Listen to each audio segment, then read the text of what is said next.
Hello and welcome to the spring episode of Beat the Experts, brought to you by Falcone Moon Ford. Alongside Mike Bires, I'm Andrew Chiappazzi. Weather permitting, baseball and softball section play begins this week. A lot of interesting games if the weather holds up. But AJ, let's break down some of the storylines in baseball and softball this season. Yeah, you know, Blackhawk and Hopewood Baseball has been a great rivalry over the years. Both teams have had tremendous amounts of success in the past. Blackhawk, of course, is this year's defending WPIAL champion in Class 4A. And I know this is a team game, and it's important for these teams to have depth in the lineup and have number one, number two, number three pitchers and be able to have guys that they can lean on at different points of the year.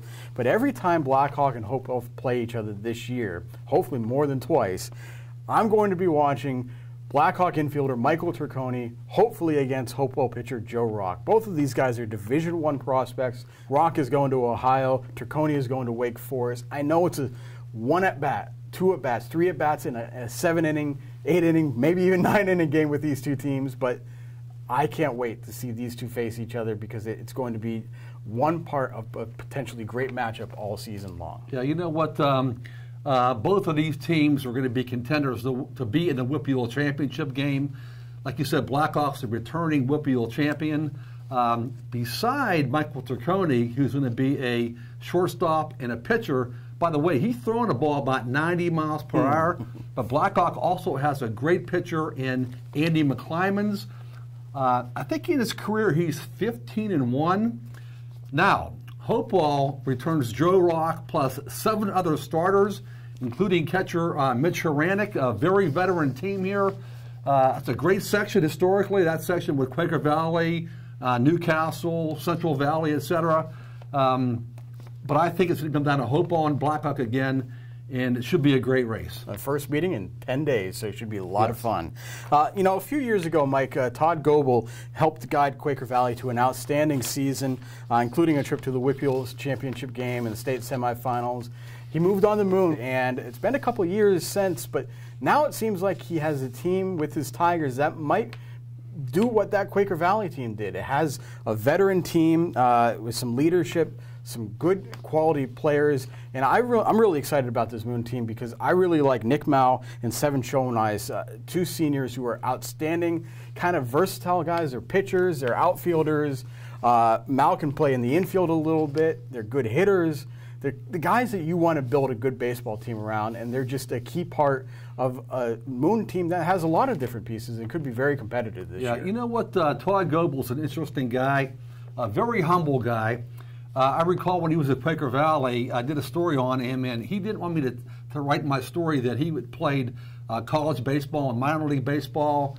I don't know how close he came to playing in the major leagues, but he was a very good player. The shortstop for Moon this year is Cameron Goebel. He's a sophomore. He's 6'2". When Todd was coaching Quaker Valley, they had a 3-year period where they played in the WPIAL championship game, semifinals, and championship game. A lot of folks think that Moon could be a definite contender to the WPIAL title this year, so we shall see. And you know what? Moon might have to fight for the spotlight a little bit with their baseball team, with their softball team, because their softball team is coming off their first WPIAL championship appearance since the 1970s. And it's going to be very interesting to see what the Moon softball team does this year, Mike, because they have a lot of pieces back. Ryan Lynn has 8 starters back in his 4th year as head coach. The only question is going to be, can they top West Allegheny? It was a great tussle between those two teams last year. West Allegheny won the WPIAL championship over Moon. The Tigers can hit, though. Morgan Toll hit .542 last year. Alyssa Cisco hit .436.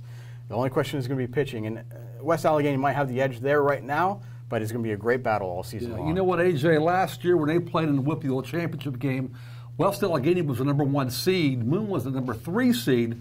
But as of right now, as we're getting ready to start section play, all the rankings I've seen have West Allegheny and Moon 1 and 2 in 5A. And ours will too when they come out tomorrow as well. So, you know, it's going to be a great matchup all season long. And the other thing that I'm looking forward to in softball, Mike, is how Elwood City does this year after back-to-back WPIAL championships. No longer have Skylar Greco as their pitcher, an outstanding 4-year run for her as a pitcher. So now they have to turn to sophomore Maddie Crew.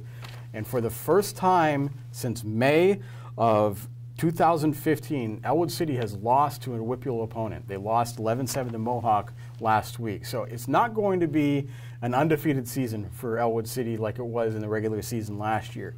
But so many other pieces are back around Maddie Crew that it would not surprise me that after they get things going a little bit, she gets adjusted to the game, gets some innings under her belt, that Elwood City, with all of its offensive talent, is back in the mix by the end of the year. Yeah, I think that it will be. You know, the last 2 years, obviously with Skyla pitching, Elwood City was 40 wins and 2 losses only. Very, very great back-to-back seasons. Pitching is so important, but it also, winning breeds winning, I think, and I think these girls know how to win.